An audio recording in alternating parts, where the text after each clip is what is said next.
companies, too, have told the FCC that these regulations have forced them to cancel, delay, or curtail fiber network upgrades. And nearly 24 small providers submitted a letter saying that the FCC's heavy-handed rules affect our ability to find financing. Now remember, these are not the big guys. These are the small companies, the kinds of companies that are critical to providing a more competitive marketplace. Now these rules have also impeded innovation.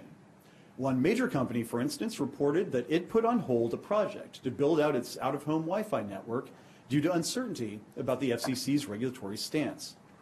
And a coalition of 19 municipal internet service providers, that is, city government-owned nonprofits, have told the FCC that they, and I quote, often delay or hold off from rolling out a new feature or service because they cannot afford to deal with a potential complaint and enforcement action.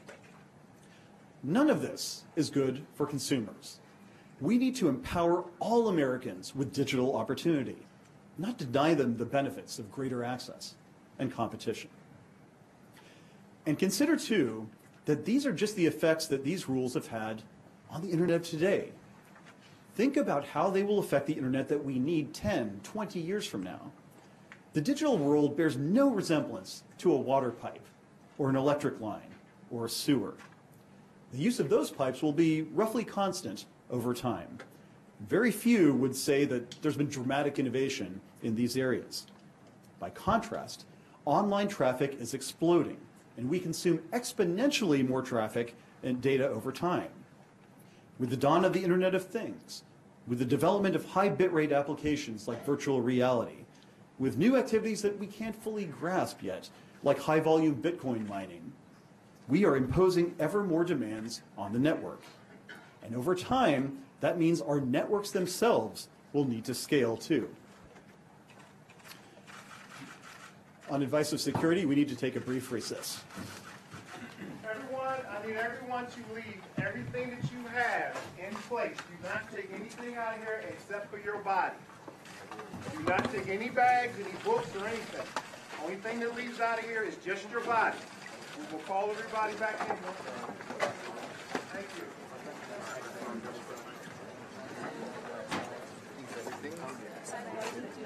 Yeah.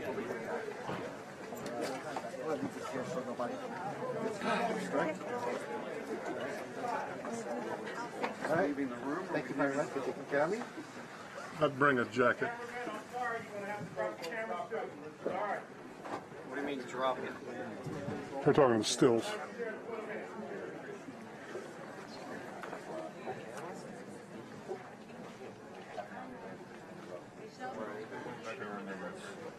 Comment, someone said. Camera still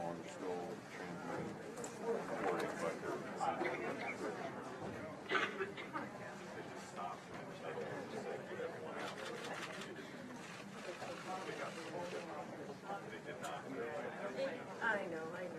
We're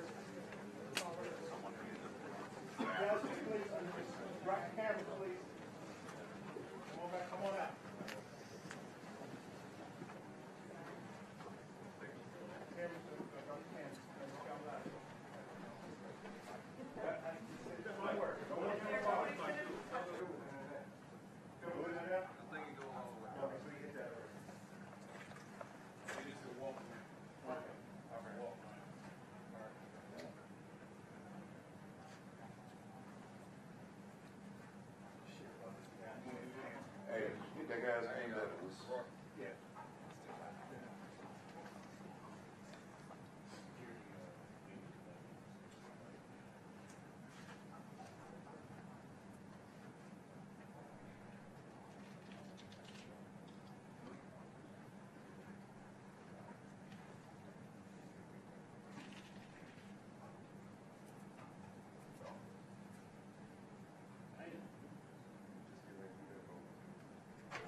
The security asked for the cell phone of the commissioners. Commissioner cell phone? Yes. Okay. Oh, you got it, okay. This one was this one? Yes, that one was that one, yes. All right, That's what you want, right? Yes, Frank did it. I'll show them over. What was that? I get it. All right. What? For giving the commissioners cell phones? Yeah. Is that what I'm supposed to do? Oh, great. Yeah, I got you. Hey, Shel, make sure she gets 5 today. Yes.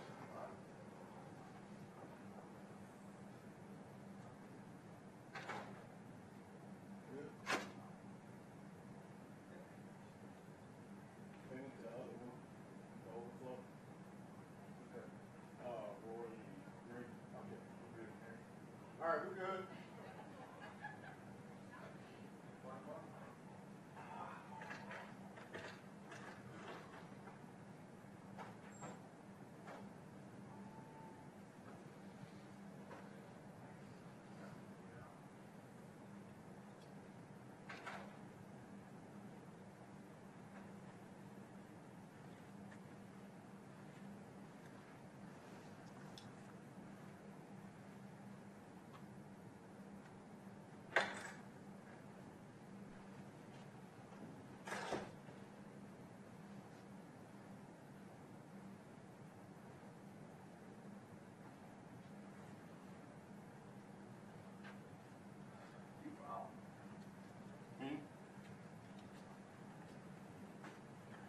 I just want them to remember when my FSA is due.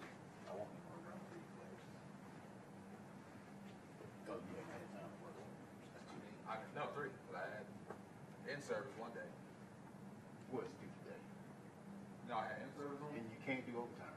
I So you can't need have, to get it in. I had in-service on Tuesday, which the saltines can just say, No excuse. You want it in by COB. I don't feel like it's necessary. You don't feel like in-service? I seen that motherfucker walk in the car. He came in, took a piss, walked right back. All right, can we go to the main room? We can go back in.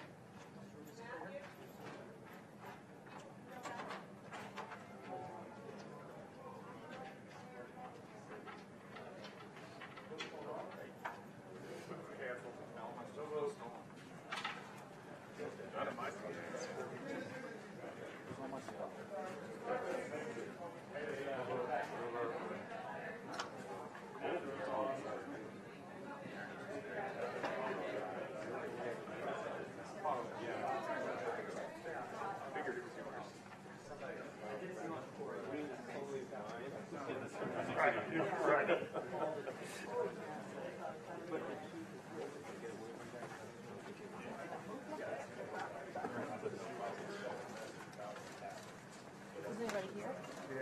Someone's here. So, yeah. Another right here.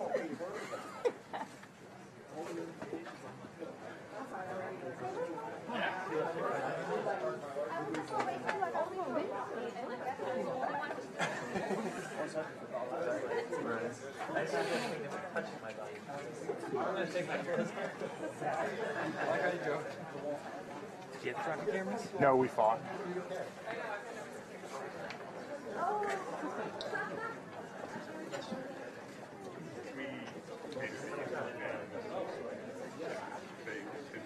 I was Stopped. They stopped us first and left us.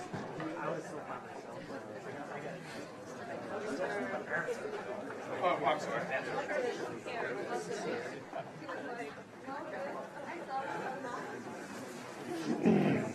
No.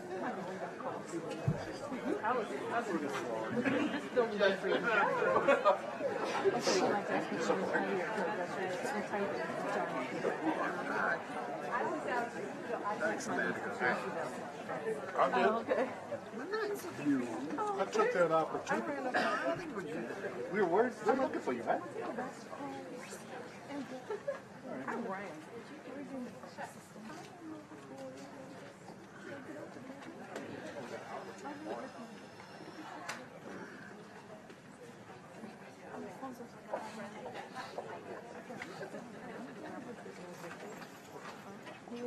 Yes, Jonathan. It is a bit chilly.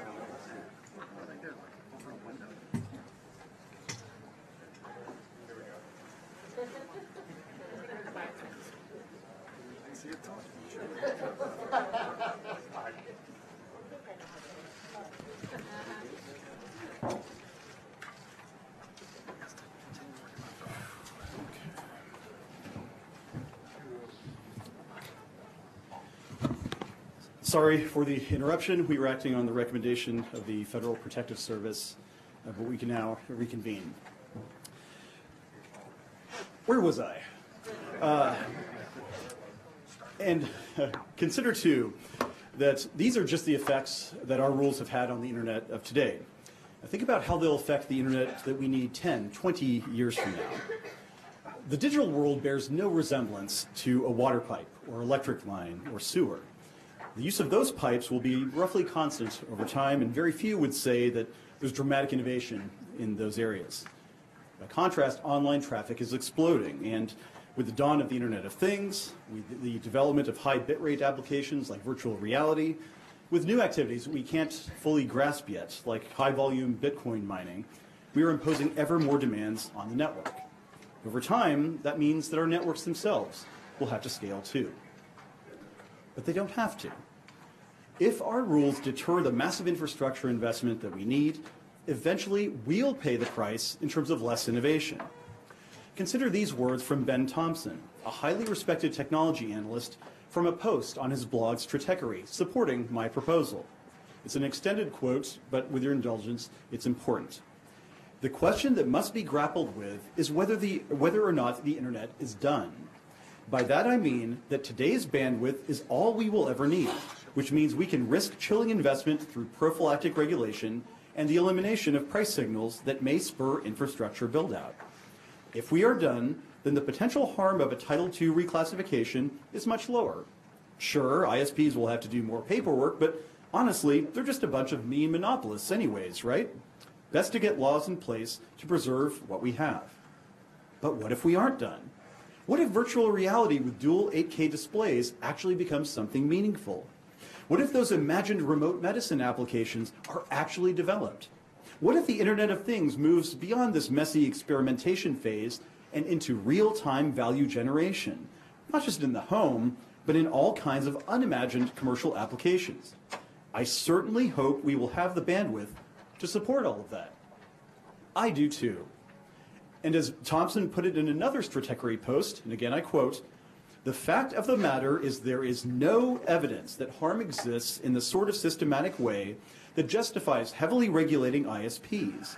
The evidence does suggest that current regulatory structures handle bad actors perfectly well. The only future to fear is the one we never discover, because we gave up on the approach that already has brought us so far." Now remember, folks, networks don't have to be built. Risks don't have to be taken. Capital doesn't have to be raised.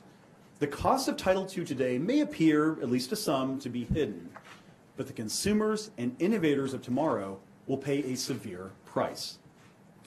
So, what is the FCC doing today?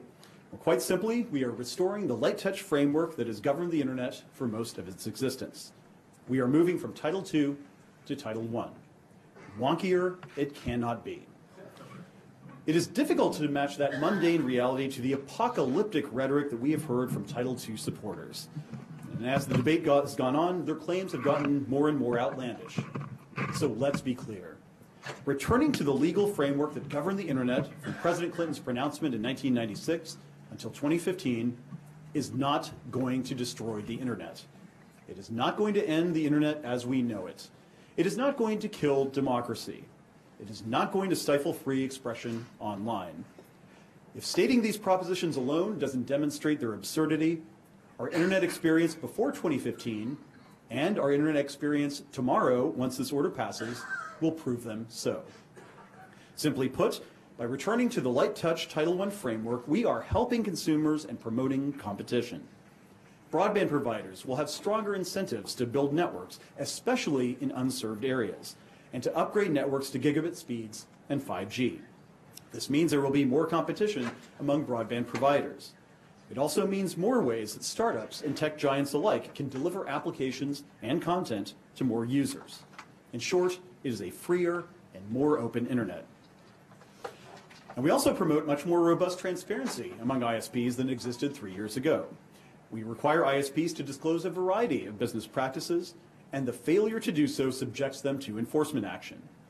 This transparency rule will ensure that consumers know what they're buying and startups get the information they need as they develop new products and services. Moreover, we empower the Federal Trade Commission to ensure that consumers and competition are protected. 2 years ago, the Title II order stripped the FTC of jurisdiction over broadband providers. But today, we are putting the nation's premier consumer protection cop back on the beat. The FCC will once again have the authority to take action against internet service providers that engage in anti-competitive, unfair, or deceptive acts. As FTC Chairman Maureen Olhausen recently said, and I quote, "The FTC's ability to protect consumers and promote competition in the broadband industry isn't something new and far-fetched. We have a long-established role in preserving the values that consumers care about online." Or, as President Obama's first FTC chairman put it just yesterday, "The plan to restore FTC jurisdiction is good for consumers. The sky isn't falling, consumers will remain protected, and the internet will continue to thrive." So let's be clear. Following today's vote, Americans will still be able to access the websites they want to visit. They will still be able to enjoy the services they want to enjoy. There will still be cops on the beat guarding a free and open internet. This is the way things were prior to 2015. And this is the way they will be once again. Now, our decision today will also return regulatory parity to the internet economy. Now, some Silicon Valley platforms, giants, favor imposing heavy-handed regulations on other parts of the internet ecosystem. But all too often, they don't practice what they preach. Edge providers regularly block content that they don't like. When you go online, do you decide what news, search results, and products you see? Perhaps not. They regularly decide what you see and, perhaps more importantly, what you don't. And many thrive on the business model of charging to place content in front of eyeballs. What else is accelerated mobile pages or promoted tweets but prioritization? What is worse, there is no transparency into how decisions that appear inconsistent with an open internet are made.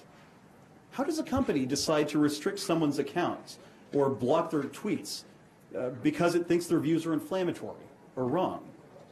How does a company decide to demonetize videos from political advocates without any notice? How does a company expressly block access to websites on rival devices or prevent dissidents' content from appearing on its platform? How does a company decide to block from its app store a cigar aficionado app, apparently because the company believes that the app promotes tobacco use? You don't have any insight into any of these decisions, and neither do I. Yet these are very real, actual threats to an open internet.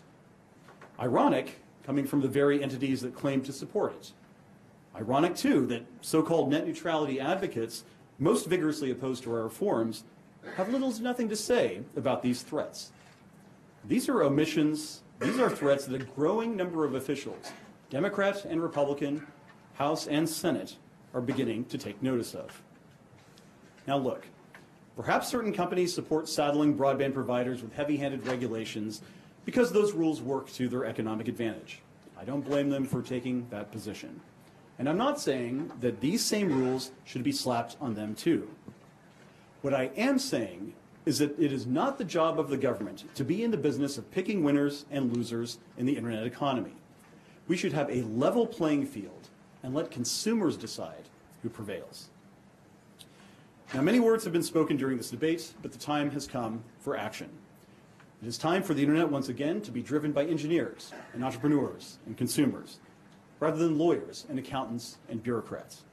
It is time for us to act to bring faster, better, and cheaper internet access to all Americans. It is time for us to return to the bipartisan regulatory framework under which the internet flourished prior to 2015. It is time for us to restore internet freedom. I want to extend my deepest gratitude to the staff who have worked so many long hours on this item. From the Wireline Competition Bureau, Anik Banoun, Joe Calishone, Megan Capasso, Paul Exech, Ben Childers, Nathan Egan, Madeline Finley, Doug Galby, Dan Kahn, Melissa Kirkle, Gail Krutov, Susan Lee, Ken Lynch, Pam Megna, Chris Monteith, Ramesh Nagarajan, Eric Ralph, Deborah Salons, Shane Taylor. From the Office of General Counsel, Ashley Boisel, Jim Carr, Christine Fargetstein, Tom Johnson, Doug Klein, Marcus Mayer, Scott Novak, Linda Oliver, and Bill Richardson. From the Wireless Telecommunications Bureau, Stacy Ferraro, Nisha Gundelsberger, Garnet Hanley, Betsy McIntyre, Jennifer Salas, Paroma Sanyal, Jimmy Shang, Don Stockdale, and Peter Trachtenberg.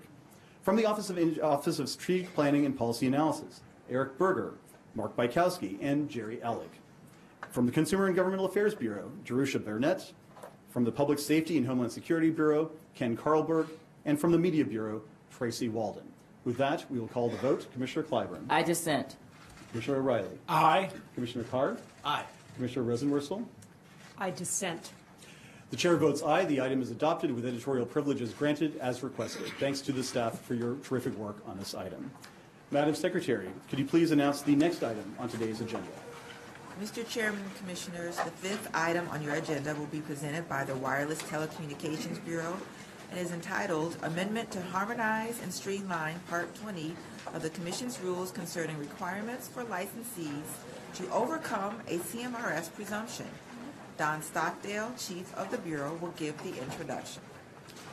Thank you, Madam Secretary. Mr. Stockdale, once you and your folks are arranged, the floor is yours. Mr. Chairman, may I interrupt a little? I just want to know if his telephone's on. Commissioner, I did turn it off. Thank you for reminding me. Vibrate would have been fine. That's right. Mr. Chairman, Commissioners, I am pleased to present to you the CMRS Presumption Report and Order. I am joined at the table today by Suzanne Tétrault, Roger Noel, Kathy Harris, Tom Reed, and Jessica Griffinius. In addition to the staff at the table, I would like to thank the Commission staff listed on the slide for their input. Tom Reed will now present the item. Good afternoon, Mr. Chairman and Commissioners. Good afternoon. We present to you today a report and order that updates and harmonizes our regulations regarding the classification of commercial mobile radio services and private mobile radio services, primarily by eliminating sections 20.7 and 20.9 of the Commission's rules. These rules classify or presume certain services to be either commercial mobile radio services, or CMRS, or private mobile radio services, or PMRS, based on the frequency band used to provide service rather than on the characteristics of the service provided. That approach is premised on a paradigm developed more than 20 years ago when the Commission's rules contemplated distinct wireless services in each band. It is inconsistent, however, with the Commission's current flexible approach to licensing, which generally permits a licensee to provide any service it wishes subject to the technical rules and service for that band. This report and order will remove any presumptions about whether mobile services are regulated as commercial or private, and instead allow licensees to rely on the statutory definitions of those terms to identify the nature and regulatory treatment of their mobile services consistent with applicable service rules. Eliminating 20.7 and 20.9 will reduce disparate regulatory treatment of similar services in different frequency bands. It will allow licensees to offer a variety of services rapidly in response to consumer demands and competitive forces, and it will help bring beneficial services to businesses, state and local governments, and the public safety community while reducing the administrative burdens and processing delays that certain providers of these services currently face. The Wireless Telecommunications Bureau recommends adoption of this item and requests editorial privileges to make technical or conforming edits. Thank you. Thank you, Ms. Reed, for that compelling presentation. We'll now turn to comments from the bench, beginning with Commissioner Clyburn. Thank you. What I'm about to say is reinforced if the cameras were to look at the rear of the room. If the topic of Part 20 of the Commission's rules were introduced at the average American dinner table, it might go over as well as a serving of Rocky Mountain oysters. Neither would be warmly received at my home. Man, that's just wrong. Even we have limits here, Commissioner. Okay. The changes proposed in this order, coupled with the majority's dismantling of the open internet, you know it would end soon, have many unsavory implications for the future of competition policy. You're wondering how I was going to tie that in, right? As I made clear in my statement opposing the rollback of our open internet rules, I believe the proper interpretation of Section 332 of the Communications Act is that mobile broadband internet access service should be classified as a commercial mobile radio service, or CMRS, not a private mobile radio service. Eliminating our current Part 20 rules means we will remove precedent and procedures that could help parties demonstrate that a wireless company's mobile broadband service should be classified as CMRS. I understand that some may see this as a mere streamlining of commission rules, but in my opinion, this order removes important procedural safeguards, such as requiring the Commission to put certain applications out on public notice, which can help inform parties who are interested in challenging a company's claim that its mobile broadband internet access services should be classified as a private mobile radio service. And since that result is inconsistent with my view of proper classification for mobile broadband services, I respectfully dissent from the order and will admit my first example might have been a little edgy. Thank you. Thank you, Commissioner Clyburn. Commissioner O'Reilly. Thank the staff for the work. No statement. Commissioner Carr. Thanks. The United States leads the world in wireless. One of the reasons for this success is the FCC's decision to embrace a flexible use policy for spectrum. Instead of mandating that a particular It's an emotional topic. Choked up on this one. Instead of mandating that a particular spectrum band be used with a specific type of wireless technology or service, we generally leave that choice to the private sector, which has a much better sense of consumer demand. This approach has enabled wireless networks in the U.S. to evolve with technology and to do so much more quickly than if operators had to obtain government sign-off at each step of the way. Our leadership in 4G is just one example of how this policy has worked to benefit consumers. Today, we carry that approach forward by eliminating 20-year-old rules that reflect a different approach to spectrum, one that required providers operating in particular spectrum bands to obtain FCC permission before innovating or bringing certain services to the market. This change will not only help level the regulatory playing field for wireless providers, but it will also result in more timely and efficient use of spectrum. The flexibility we provide today will be particularly important as we look to extend our global leadership in wireless as 5G and Internet of Things offerings continue to come online. I support the order and hope that we can continue the agency's efforts to identify and eliminate outdated and unnecessary regulatory burdens. Thanks. Thank you, Commissioner. Commissioner Rosenbristle.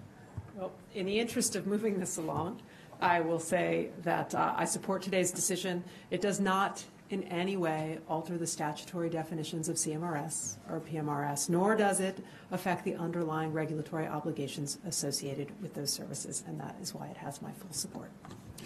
Thank you, Commissioner. I, too, support the item, as you might guess. This is as common sense and good government measure as you will find, and it simply finalizes the proposal that we unanimously adopted just last year. So without further ado, I want to thank the staff for their work to help us modernize these rules to get us to this point. In particular, thanks to Jessica Ruffenius, Kathy Harris, Roger Noel, Tom Reed, Jennifer Salas, and Peter Trachtenberg from the Wireless Telecommunications Bureau, Jennifer Gilsonen and Carl Kinsinger from the International Bureau, Jim Bradshaw from the Media Bureau, Christine Fargetstein from the Wireline Competition Bureau, Michael Connolly and Michael Wilhelm from the Public Safety Bureau, Shannon Wilkerson from the Office of Communication Business Opportunities, and David Horowitz and Anjali Singh from the Office of General Counsel. We'll now proceed to a vote on the item. Commissioner Clyburn? Nay. Commissioner Riley? Aye. Commissioner Carr? Aye. Commissioner Rosenbristle? Aye. The chair votes aye as well. The item is adopted with editorial privileges granted as requested. Great work by everybody. Thanks. Madam Secretary, could you please take us to the next item on today's agenda? Mr. Chairman and Commissioners, the sixth item on your agenda will be presented by the Media Bureau and is entitled Electronic Delivery of Cable and Satellite Communications, Modernization of Media Regulation Initiative. Michelle Carey, Chief of the Bureau, will give the introduction. Thanks, Madam Secretary. Ms. Carey, whenever your team's ready, go for it. Good afternoon, Chairman and Commissioners. Afternoon. As part of our Modernization of Media Regulation Initiative, the Media Bureau presents a notice of proposed rulemaking that addresses ways to modernize rules that require multi-channel video programming distributors to provide written notifications to their subscribers, as well as rules that require broadcast television stations to send carriage election notices via certified mail. Joining me at the table are Martha Heller and Maria Malarkey from the Media Bureau. Maria will present the item. Great. Mr. Chairman and Commissioners, I am pleased to present this notice of proposed rulemaking that proposes to modernize rules that require multi-channel video programming distributors to provide written information to their subscribers about various topics in ways that would better comport with today's technology, would be more convenient for subscribers, and would be less burdensome for such entities. The notice proposes to adopt a rule that would allow cable operators to deliver various types of general written communications to subscribers by email, subject to certain consumer safeguards. The notice tentatively concludes that cable operators must have verified email contact information if they choose to deliver the notifications to subscribers via email.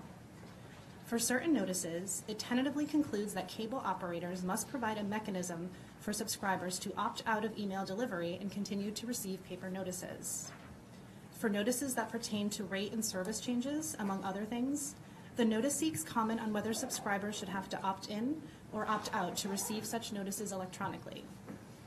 The notice also proposes to adopt a rule specifying that the privacy notifications that cable, satellite, and open video system providers are statutorily required to provide to subscribers may be delivered via email, subject to consumer safeguards. The notice also seeks comment on whether cable operators should be permitted to provide certain annual subscriber notices and information on basic tier availability by posting the written material on the cable operator's website. In addition, the notice proposes to allow cable operators to respond to consumer requests or billing dispute complaints by email if the consumer used email to make the request or complaint, or if the consumer specifies email as its preferred delivery method in the request or complaint. The notice seeks comment on other proposals to update sections 76.1621 and 76.1622 of the Commission's rules, which require notice of equipment compatibility issues in light of technological advances and market changes in the cable industry. Finally, the notice seeks comment on how to update the requirement that broadcast television stations send carriage election notices via certified mail every 3 years to each cable system or satellite carrier serving its market. It asks what alternative means of serving election notices would meet the needs of both broadcasters and MVPDs, such as express delivery service or email. The MPRM also seeks comment on whether to replace the requirement to send election notices by certified mail with a mechanism for providing notice of carriage election online. The Media Bureau recommends that the Commission adopt the notice of proposed rulemaking and requests editorial privileges to make any necessary technical or conforming edits. Thank you. Thank you, Ms. Malarkey, for the presentation. We'll now turn to comments from the bench. Commissioner Clyburn. Have you ever felt that you need to get an advanced degree to even come close to interpreting your monthly cable bill? Between annual price hikes, channel lineup changes, and mysteriously labeled fees, rest assured you are not alone in your frustration. According to one analyst, between 2011 and 2015, the average cable bill increased nearly 8 times the rate of inflation. Compounding this is the increasing use of below-the-line fees, a strategy that the FCC's 18th annual video competition report described as raising monthly bills while typically leaving the advertised prices for video packages unchanged. Let's be honest. There are some providers that stand to benefit from a state of confusion, which is why the Commission's rules require them to notify customers in writing of specific information, including rate and service changes, charges for customer service changes, and basic tier availability. And in a world in which many consumers prefer to receive their monthly bill electronically, it is reasonable for us to consider whether our rules should be modernized to allow these currently required written notifications to be delivered in the same manner in which the bill is received by the customer. What I fear, however, is that if providers are allowed to switch the mode by which this information is delivered without the consumer's consent, it would give the provider another way to mask price increases and service changes. It is essential that consumers, not the companies providing the service, that the consumers are empowered with the choice of how to make these notifications are delivered, particularly when it comes to how much they will pay for monthly service. As originally circulated, the chairman's proposal would have allowed companies to solely make this decision on behalf of their customers, and I found that troubling. So I'm pleased that my colleagues agreed to scale this section back by seeking comment on whether the move to electronic notification should be done on an opt-in basis by the consumer. As we seek to modernize the delivery of cable communications, we must ensure that it is done in a way that puts consumers first. My thanks to my colleagues and the Media Bureau staff for your work on this item. Thank you, Commissioner Clyburn. Commissioner Rudd. Thank you, Mr. Chairman. It is time that our rules reflect that consumer desire for information has gone digital.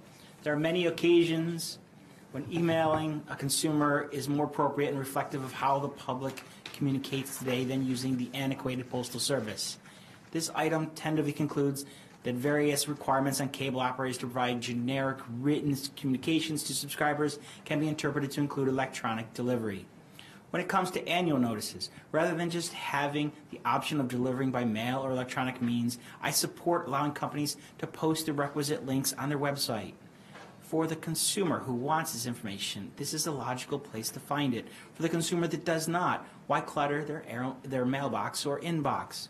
This item rightfully considers what steps will be needed to permit electronic delivery of annual notices via other means reasonably calculated to reach the individual consumer. I hope as we move forward to final order, this approach will be permitted. Finally, I was pleased to see the Commission consider revising our rules on broadcast carriage election notification. I thank the Chairman for accepting my edits to bolster this section and hope we can quickly move to final order on this topic as well. The retransmission consent process is often contentious enough without having to fight over whether documents were appropriately mailed. For these reasons, I support today's item.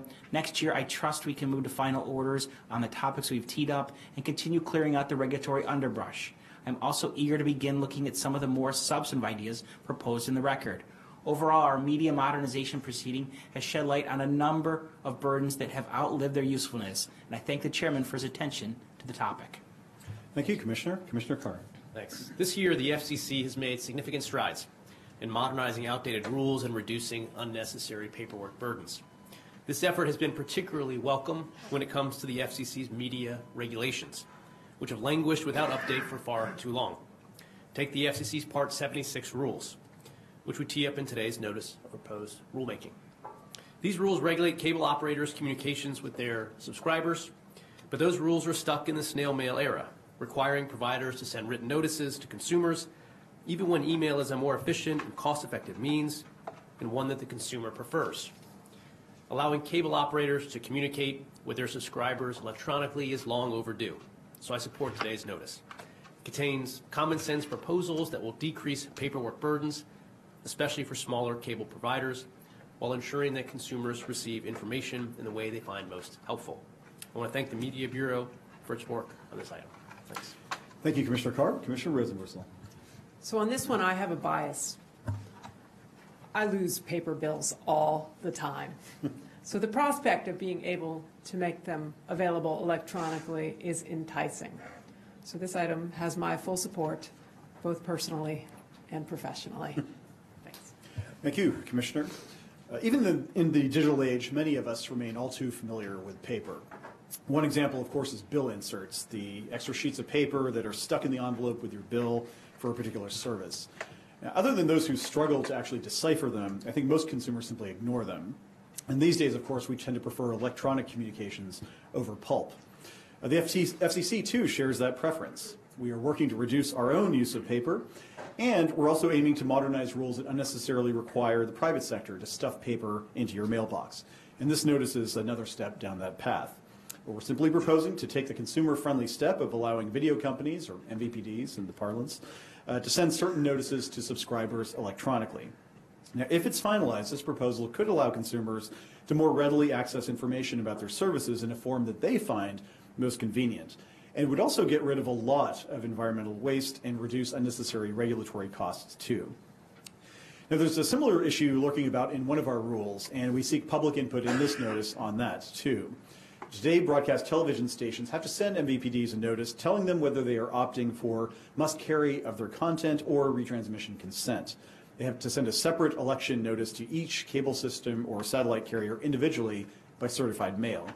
This doesn't seem to be as efficient or as necessary as it could be, so we're looking into how to streamline this notice requirement while still ensuring that MVPDs get the information that they need. Now, I, along with my colleagues, would like to thank Steve Brockert, Michelle Carey, Katie Costello, Martha Heller, Maria Malarkey, and Mary Beth Murphy of the Media Bureau, and Susan Aaron and David Consul from the Office of General Counsel for the efforts on this notice. We'll proceed to a vote on the item. Commissioner Clyburn. Aye. Commissioner O'Reilly. Aye. Commissioner Carr. Aye. Commissioner Rosenworcel. Aye. The chair votes aye as well. The ayes have it, with editorial privileges granted as requested. If only it were always so easy. Madam Secretary, could you please announce the next item? Mr. Chairman and Commissioners, the final item on your agenda today will be presented by the Media Bureau. It is entitled Amendment of Section 73.355E of the Commission's Rules, National Television Multiple Ownership Rule. And once again, Bureau Chief Michelle Carey will give the introduction. All right. Ms. Carey, whenever you're ready, feel free to go ahead. Thank you. The next and last item the Media Bureau presents to you today is a notice of proposed rulemaking that undertakes a comprehensive review of the national audience reach cap and the UHF discount used by broadcasters to calculate compliance with the cap. This review marks the first time in well over a decade that the Commission has examined the National Television Multiple Ownership Rule in a holistic manner. Joining me at the table are Brendan Holland, Ty Bream, and Julie Saulnier of the Media Bureau. Julie will present the item. Mr. Chairman and Commissioners, we present to you this notice of proposed rulemaking, which seeks to determine the future of the National Television Audience Reach Cap and UHF discount. As background, the National Audience Reach Cap limits entities from owning or controlling television stations that, in the aggregate, reach more than 39% of the television households in the country. Earlier this year, the Commission reinstated a component of the rule, the UHF discount, which provides that, when calculating compliance with the National Audience Reach Cap, stations broadcasting in the UHF spectrum are attributed with only 50% of the households in their designated market areas, as opposed to 100% of the households attributed to VHF stations. In reinstating the UHF discount, the Commission found that the 39% cap and discount are inextricably linked, and that eliminating the discount effectively tightened the cap without determining whether such tightening was in the public interest. At that time, the Commission committed to undertaking this comprehensive review of both the cap and discount. First, the notice takes a fresh look at the Commission's prior conclusion that it has the legal authority to modify or eliminate the national cap and UHF discount. Second, the notice asks whether the cap and discount should be modified or eliminated in light of increased video programming options for consumers, technological developments since the Commission adopted the current cap, or other factors. If the UHF discount is eliminated, the notice asks whether the cap should be simultaneously raised, and if so, by how much. Additionally, the notice seeks comment on the benefits and costs of lowering the cap. The notice next asks whether the national cap continues to serve the public interest, and if so, what public interest goals, such as localism, continue to justify a cap. The notice also asks whether retaining a cap harms the public interest in any way. The notice also seeks comment on how to calculate compliance with the national audience reach cap if one is retained. The original technical justification for the UHF discount, that analog UHF signals generally provided less coverage than VHF signals, disappeared with the transition to digital broadcasting. Therefore, the notice asks whether there are other reasons to retain the UHF discount or whether some other weighting method or discount should be used to calculate compliance with any remaining ownership limit. Finally, to the extent any change the Commission adopts causes broadcast station groups to become out of compliance with ownership limits, the notice asks whether such non-compliant station groups should be grandfathered and whether such station groups should subsequently be allowed to be transferred without divestitures. The Media Bureau recommends that the Commission adopt the notice of proposed rulemaking and requests editorial privileges to make any necessary technical or conforming edits. Thank you. Thank you, Ms. Saulnier. We will now proceed to comments from the bench. Commissioner Clyburn. Thank you. Television, like newspapers and like radio, works best when it speaks with many voices. And as these companies swallow one another up, there is the frightening possibility of it all speaking with one voice. I didn't do that justice. Television, like newspapers and like radio, works best when it speaks with many voices. And as these companies swallow one another up, there is the frightening possibility of it all speaking with one voice. Those sage words delivered by broadcast journalist Linda Ellerby in 2000 ring true today. In any other month, a proposal giving massive media companies the chance to have an even greater share of the local programming market would generate substantial attention and widespread public concerns. While admittedly this is not your typical month at the FCC, the reality is that such a proposal is before us for consideration, and it is a big deal with substantial implications for the future of localism, diversity, and competition. Broadcasters are intricately woven in the fabric of our local communities. They cover local officials and, when at their best, hold them accountable. While cable news or online platforms are more likely to paint broad strokes, local broadcasters distinguish themselves through their ability to fill in the fine lines.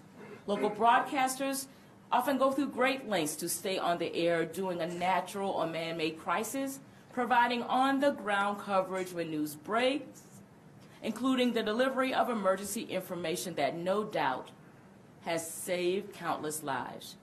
In 2004, Congress passed and President George W. Bush signed into law a provision that no single broadcaster, through its combination of local stations owned, collectively should be able to reach more than 39% of the U.S. television households. While I cannot say for certain that the sentiments expressed by the late William Safire reflected the legislative mood of the day, it is striking that 14 years ago he was motivated to write, through a New York Times op-ed, "The effect of the media's march to amalgamation of America's freedom of voice is too worrisome to be left to 3 unelected commissioners." Soon after, Congress, through Section 629(1), subsection 1 of the Appropriations Act of 2004, specifically exempted the 39% cap on national audience reach from review. This was evidently the prevailing view because in 2004, NAB President Edward Fitz said, "We're pleased the national television ownership cap issue appears to be resolved by the passage of this legislation."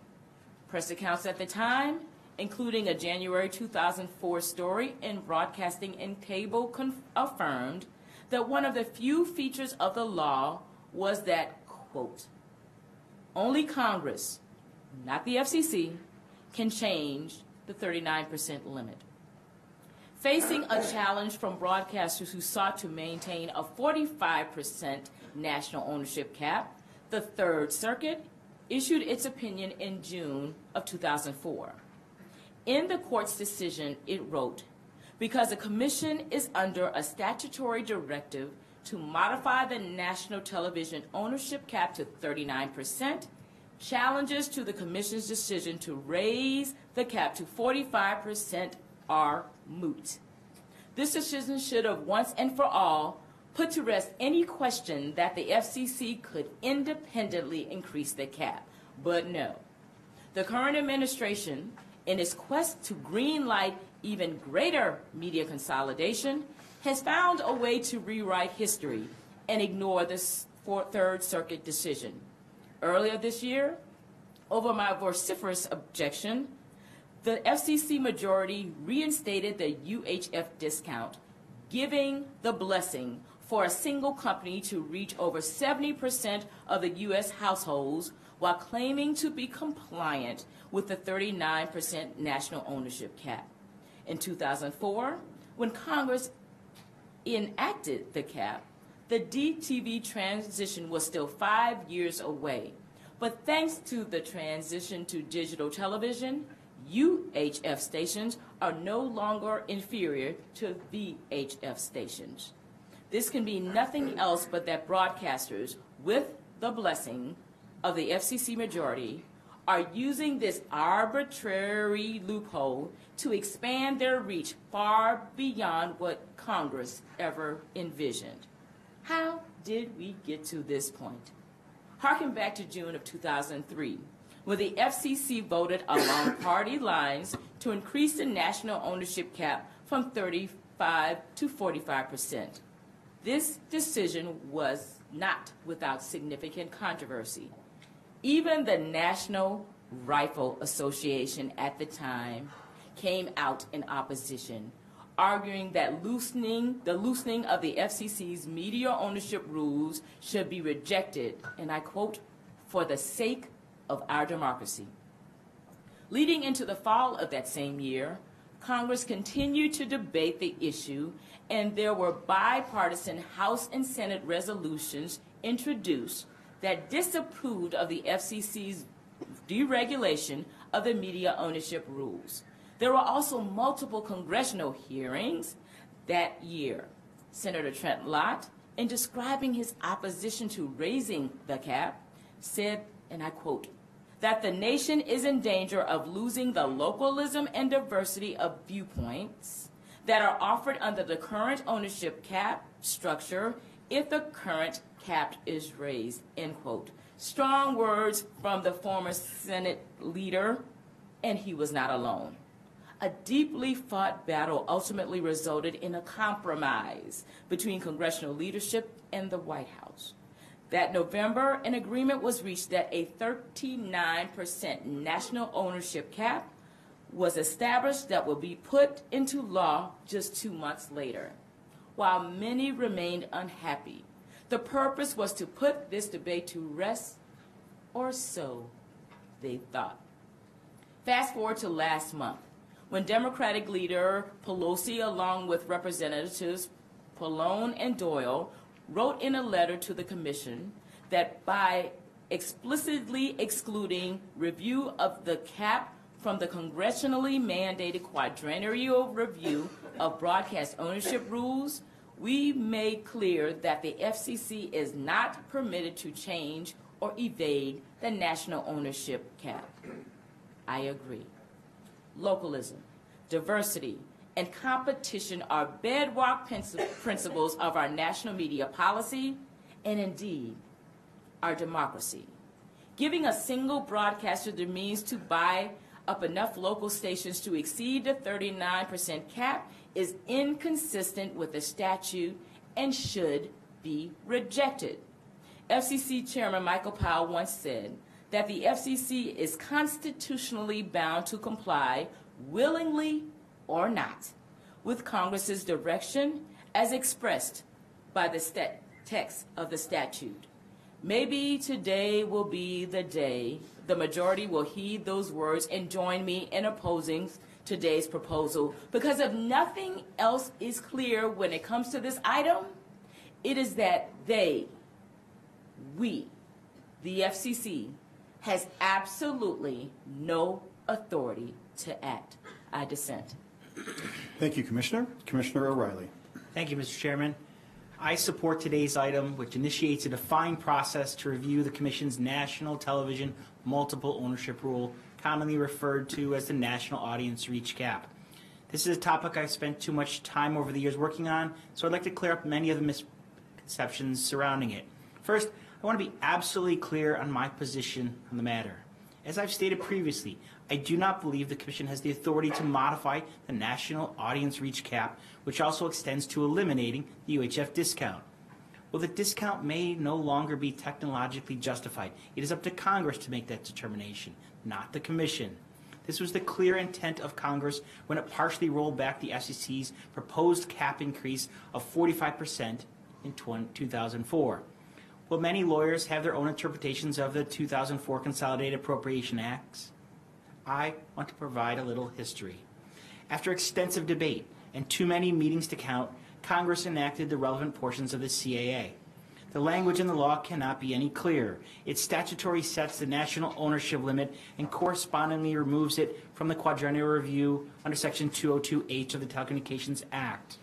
Some, including the Third Circuit Court of Appeals, have argued that Congress only meant to remove consideration of the national audience reach cap from the biennial review, not to prohibit it from being changed as part of any other effort. But such a reading is preposterous, as it would effectively create one of the biggest backdoors in the history of legislating. At the same time, the view ignores the deal that was struck in those bitterly heated member meetings and huddles. In exchange for the hard cap, those who supported former Chairman Powell's work obtained an ownership level that prevented any station group from being forced to sell off any stations, and a commitment that the UHF discount would still apply going forward. I realize that some people don't have a high opinion of congressional experience, but I will forever have etched in my mind former Ted Stevens screaming that if some station group wanted to go above 39%, they could come to Congress and try to get the cap amended. That was a different day and a different Congress, and maybe it relied on Senator Stevens serving forever. But it should count for something. It certainly does to me, even if I intellectually agree that both the cap and discount are archaic and in need of reform. Despite my firsthand experiences, there is broad disagreement among interested parties over the Commission's authority in this space. During the prior Commission's proceeding to eliminate the UHF discount, NAB and Free Press argued that the Commission had the authority to both eliminate the UHF discount and modify the national audience reach cap.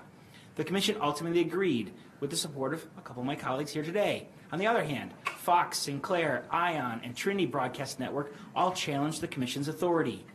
I appreciate the irony that my views are aligned with those previously filed by Sinclair, who outside critics mistakenly believe I'm currently in cahoots with, that the Commission was devoid of authority to take action, as fate would have it, supposedly would help Sinclair today. Specifically, Sinclair stated in 2013, the FCC does not have authority to modify any aspect of the national television ownership cap, including the UHF discount. In establishing the 39% limit for the ownership cap in 2004, Congress set a precise limit and then took the extra step of removing this limit and any rule relating it from the FCC's periodic review of its ownership rules. No action by Congress has changed these facts, and accordingly, the FCC should terminate this proceeding and halt its efforts to eliminate the UHF discount. In a perhaps more curious twist, it appears that my same colleagues that previously supported changes in 2016 also now question the Commission's authority. For these reasons, I believe it's time for the courts to opine on this matter. We need certainty in a way that only the courts or Congress can provide as to where the Commission authority begins and ends. Since it doesn't appear congressional action is forthcoming, I look forward to reviewing the record that will result from this proceeding. If the Commission believes after such review that it has the authority to modify the cap, I will happily support that item. That is not to suggest my position has changed, but only that I believe in getting to finality and willing to cast a vote that will allow the Commission to take the needed steps to get this to court review. Second, outside the authority question, I think it's important to put this order in context. The truth is, the last fight over the national audience reach cap generally occurred not because of its potential impact on consumers, but rather to safeguard an important balance between the big four broadcast networks and their local affiliates. Prior to the congressional action in 2004, the Commission found that these rules did not promote competition, or diversity. For these reasons, the Commission increased the current cap from 35% to 45% to allow broadcast networks to achieve greater economies of scale without surpassing the audience reach of their collective affiliates. Congress later scaled back this to 39% with the same focus in mind, maintaining the appropriate balance between networks and their affiliates.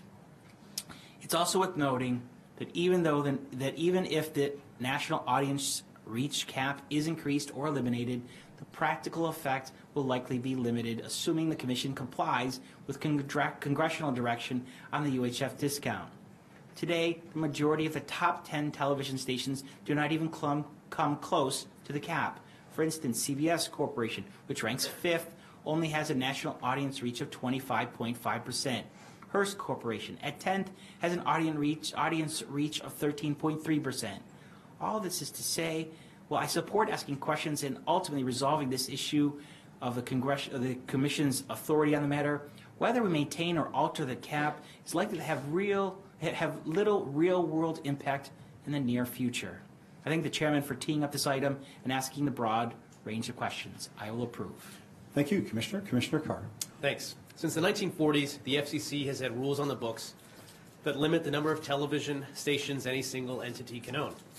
Over the decades, as the media landscape has evolved, the Commission has revisited these rules to account for new competitors and advances in technology. Those changes have only accelerated in recent years with the advent of online offerings. Broadcasters now compete for eyeballs with YouTube stars, social media platforms, and streaming services like Hulu and Netflix, not to mention traditional cable and satellite offerings. In light of these changes, I'm glad that we're launching this proceeding, which will examine whether we can and should modify our rules that limit broadcasters, but not others, in the video marketplace from reaching more than 39% of television households in the country. Answering these questions will help ensure that our media ownership rules are neither outdated nor counterproductive. And at the same time, I'm surprised that the issue of the Commission's legal authority in this area has generated so much controversy. After all, the FCC determined in 2016 that, quote, the Commission has the authority to modify the national audience reach cap. Continuing, the Commission found that, quote, no statute bars the Commission from revisiting the cap. Congress did not, according to the FCC, quote, impose a statutory national audience reach cap or prohibit the Commission from evaluating the elements of this rule. All 3 Democrats on the Commission, including 2 of my colleagues here today, voted for that order. No one in the majority concurred, wrote a separate statement, or otherwise qualified their support for the FCC's 2016 determinations. And while several seats up here have changed since then, the law has not. So the suggestion by some that the FCC now lacks authority to do exactly what my colleagues said the Commission could do in 2016 is curious, to say the least. Today's notice asks simply whether my colleagues got it right in 2016 when they determined that the FCC has authority to modify the cap. So far, I've not seen anything that convinces me they got it wrong. But I look forward to reviewing the record as it develops in this proceeding. Thanks. Thank you, Commissioner Carr. Commissioner Rosenworcel. For decades, the FCC has built its media policies around the ideas that localism, diversity, and competition matter. These values have their origin in the Communications Act. They may not be trendy, but they have stood the test of time. They continue to support journalism and jobs. They play a critical role in helping advance the mix of facts we all need to make decisions about our lives, our communities, and our country. Today, the FCC seeks to dismantle these values. At a time when real facts get casually derided as fake news, algorithms are ascendant, and what is viral is often not verifiable. This is neither prudent nor wise. It is also unlawful. At the direction of Congress in the Consolidated Appropriations Act of 2004, the FCC is statutorily prohibited from allowing a single company from acquiring stations that reach more than 39% of the national television audience. The the FCC lacks authority to change this law. Doing so is the exclusive province of Congress. But somehow, some way, we have this rulemaking anyway. And somehow we are still talking about the UHF discount, a concept that should have been retired nearly a decade ago with the introduction of digital television, which rendered it technically outdated and scientifically obsolete. Moreover, this concept is nowhere mentioned in the Consolidated Appropriations Act of 2004. Still, here we are. And this effort, on the heels of this agency's repeal of the main studio rule, elimination of the 8 voices test, and giving the green light for waivers of common ownership of the top 4 stations in a market, is ultimately destructive. We are destroying our most basic values and tearing apart the rules that have helped keep our media markets local, diverse, and competitive. I dissent. Thank you, Commissioner. The national television ownership cap and the UHF discount are inextricably linked. Any review of one must include a review of the other. What is the FCC's authority to adjust this cap? And assuming we have such authority, how should we adjust it? Should we eliminate the UHF discount? Those are the key questions we are asking in this notice. There are no tentative conclusions whatsoever. We are just asking. It is amusing then to hear such vociferous objections from this bench, including in the last few minutes, quote, "We have absolutely no authority to act," and, I quote, "The FCC lacks authority to change this law." Such objections are simply asking the question whether we have authority, given that the same commissioners previously answered it in the affirmative. In 2013, the FCC adopted the UHF discount notice of proposed rulemaking, which stated, and I quote, "We believe the Commission retains the authority to modify both the national audience reach restriction and the UHF discount, provided such action is undertaken in a rulemaking proceeding separate from the Commission's quadrennial review of the broadcast ownership rules." Today's minority expressed nary a doubt about that belief back then. And just last year, 2016, the FCC converted that belief into bedrock. It definitively, and I quote, concluded that it has the authority to modify the national audience reach cap, including the authority to revise or eliminate the UHF discount. And it went even further, stating the Communications Act does, and I quote, not impose a statutory national audience reach cap or prohibit the Commission from evaluating the elements of this rule. Yet again, the current minority voted wholeheartedly for that proposition. Now, look, I understand the literary appeal of Oscar Wilde's dictum that consistency is the last refuge of the unimaginative. But our work typically demands a modicum of consistency, boring though it may be. It is also amusing that those who have repeatedly voiced their strong opposition to the UHF discount in recent months are now voting against seeking comment on getting rid of it. Make no mistake, a vote against this notice is effectively a vote in favor of keeping the UHF discount in place. Now, getting back to the substance of this notice, we need to take a holistic look at the national cap rule, including the UHF discount. The marketplace has changed considerably due to the explosion of video programming options and various technological advances that have occurred since the cap was last considered in 2004. So we need to examine whether our rules should change accordingly. That is an important discussion that will be informed by the facts and the record, not anything else. I'd like to thank the dedicated staff that worked on this notice: Ty Breen, Michelle Carey, Brendan Holland, Mary Beth Murphy, and Julie Saulnier from the Media Bureau, and David Consul, Bill Richardson, and Royce Sherlock from the Office of General Counsel. We'll proceed to a vote on the item. Commissioner Clyburn. Nay. Commissioner Riley. Aye. Commissioner Carr. Aye. Commissioner Rosenworcel. Dissent. The chair votes aye as well. The item is adopted with editorial privileges granted as requested. Thanks, folks, for the hard work. Would any of my colleagues like to make any announcements at this time? Yes, quickly. Is it under 4 hours?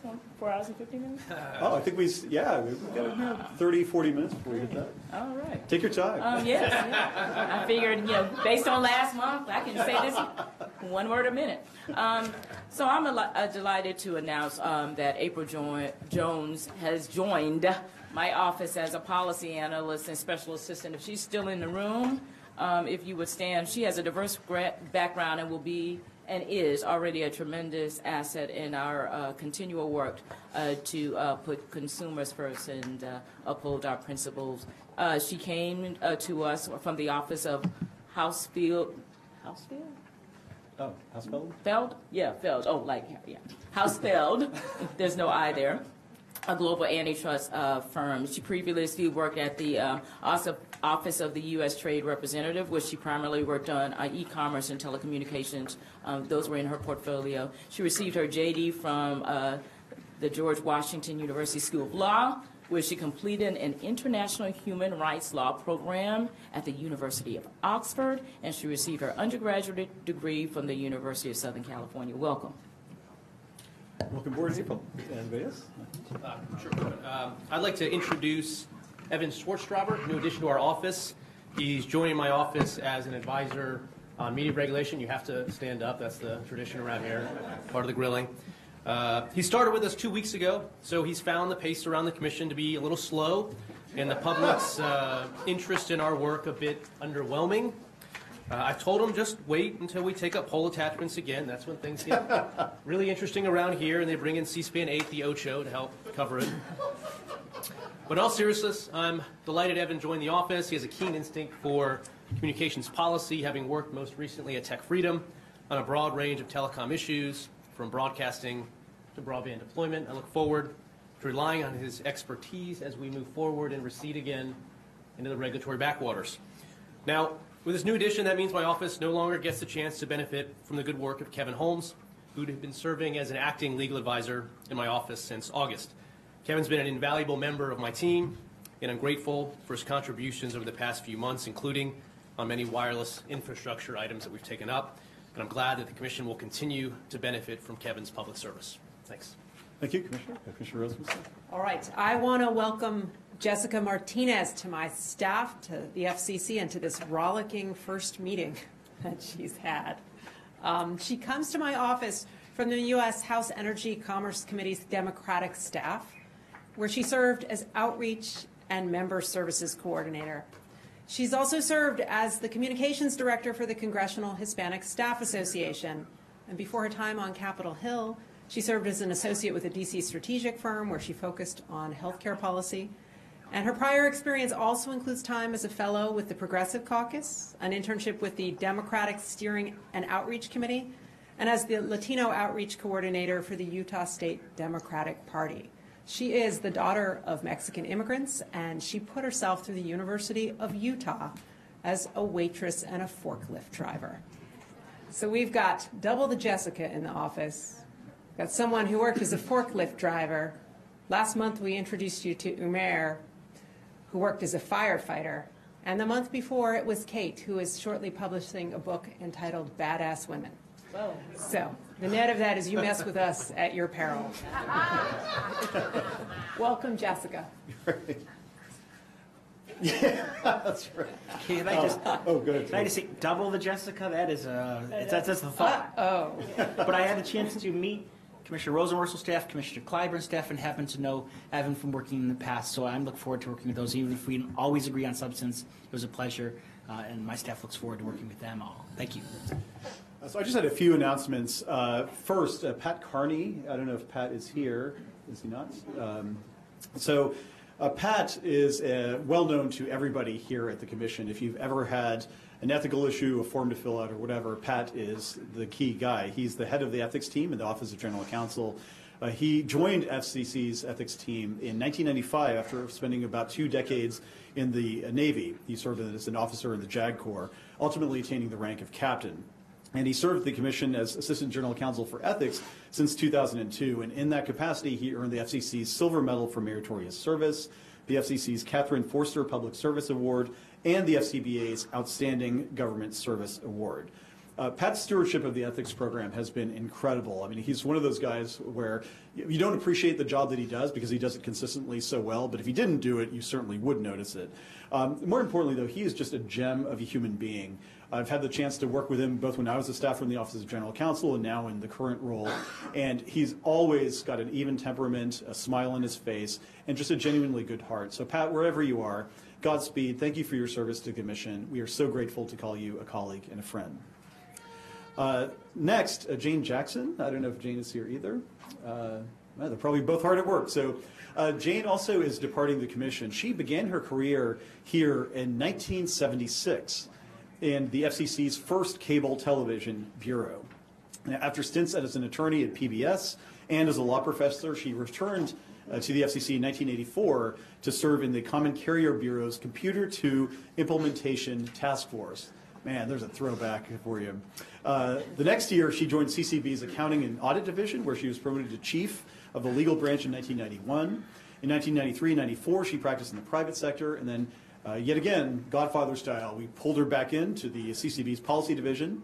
She was subsequently promoted to deputy chief and then chief of the Pricing Division in the Wireline Bureau. And from 2001 to 2005, she served as associate bureau chief at WCB. And from 2015 until 2014 as the associate bureau chief in the Wireless Telecommunications Bureau, which is where I had the chance to first meet her starting in 2007. Since 2014, the Office of General Counsel has had the incredible good fortune of having her serve as a special counsel in the Administrative Law Division, where her just unparalleled editing and problem-solving skills have been tremendous assets to the Commission. Thank you, Jane, wherever you are, for your work as well. Somber farewell also. We are saddened to learn of the sudden passing of Ed Lee, the mayor of San Francisco and a member of the FCC's Intergovernmental Advisory Committee. Mr. Lee was born in 1952 in the Seattle neighborhood of Beacon Hill. He was one of 6 children of Chinese immigrants who came to the United States in the 1930s. He was the 43rd mayor of San Francisco and the first ever Asian American elected to that position. He was a member of the U.S. Conference of Mayors, where, among other things, he served as the chair of the Technology and Innovation Task Force. As I pointed out, he's a member of that Intergovernmental Advisory Committee in June of 2014. He was appointed to that position and was currently serving a second appointment after his term expired in 2016. Mayor Lee passed away suddenly this past Tuesday, December 12th, at the age of 65. I think his legacy serves as an inspiration to all Americans, and we certainly wish his wife, Anita, and his entire family our sincerest condolences. Last but not least, I just want to take a brief minute to express my support and prayers to those affected by the wildfires currently raging in Southern California. To get a sense of the devastation there, reports indicate that as of yesterday, more than 263,000 acres, that's an area larger than New York City and Boston combined, have been burned, and hundreds of thousands of people have been forced to evacuate. In addition to my concerns for the safety of those who are caught in harm's way, I also want to extend my gratitude to the over 8,500 firefighters and strike teams and other first responders who are on the front lines helping to keep people safe in the Southland. It's clearly a time to pull together, and I'm heartened to learn that over 700 firefighters from 10 states have provided and continue to provide mutual aid assistance to the state of California. For our part, the FCC stands ready and willing to assist our federal and state and local emergency first responders on the ground and to ensure that emergency 911 call centers remain accessible to all. I'm especially pleased to hear some reports in the press that wireless emergency alerts have been used to successfully warn affected communities, including the use of clickable URLs in text messages. These URLs, these websites, have given people direct access to additional public safety information. In addition to reporting on wireless and wireline communications outage information with FEMA, we've also been monitoring broadcast radio and television stations in these affected areas. As we've seen, as I've personally seen in other emergency scenarios, including, of course, during Hurricanes Harvey and Irma and Maria earlier this year, radio and TV broadcasters often serve as critical first sources of reliable information for the public and for the victims of disasters. According to NAB and Nielsen, over 1 million more residents in the LA area tuned in to local newscasts on broadcast stations last week than in the previous week as wildfires spread across Southern California. And I dare say I think I speak for many of my colleagues when I say that I'm grateful for the local broadcasters working around the clock to provide Californians with a trusted, up-to-date source of news and emergency information during this time of crisis. If my colleagues don't have any further announcements, Thank you. It's so interesting and appropriate that we end the meeting the way we began. underscoring our mission, our goal in terms of public safety. So one, my condolences, as you mentioned, to the family of Mayor Lee. We were just stunned. I can't imagine the pain that his family and the city is experiencing. And even though I was not able to thank him this round for his service to this agency, I thank him. Pat Carney and Jane Jackson, just when he mentioned that, and I knew it was coming, I just started shaking inside. I can't imagine my FCC experience without those two people. Not that I need watching or monitoring. I don't want to put that out there. But the fact that I knew that I had a backstop just gave me great comfort. Look, I hope they don't leave. I hope they change their mind. That Godfather thing you mentioned. I hope somehow we are able to that influence. But short of that, I just want to thank them for their service. And no matter how silly the question or how much I might have tried them into talking to them into one or two things, they always kept me compliant, and I want to say thank you. And again, what California is going through is just it's surreal. But as you mentioned, you want to thank those first responders, thank our staff, out on the West Coast for giving the support they need, and just as though you saw a lot of differences and differing opinions, again, you witnessed today. The one thing that unifies us is our commitment to serve, particularly when it comes to the public safety needs of this nation. You will not hear anyone have a crossword with each other when it comes to that. So I want to thank you for ending by underscoring our mission. Very, very well said, Commissioner Clyburn. I completely agree. And with that, I'll turn to Madam Secretary to announce the date of the next Commission open agenda meeting. The next agenda meeting of the Federal Communications Commission is Tuesday, January 30th, 2018. And with that, the Commission meeting is adjourned.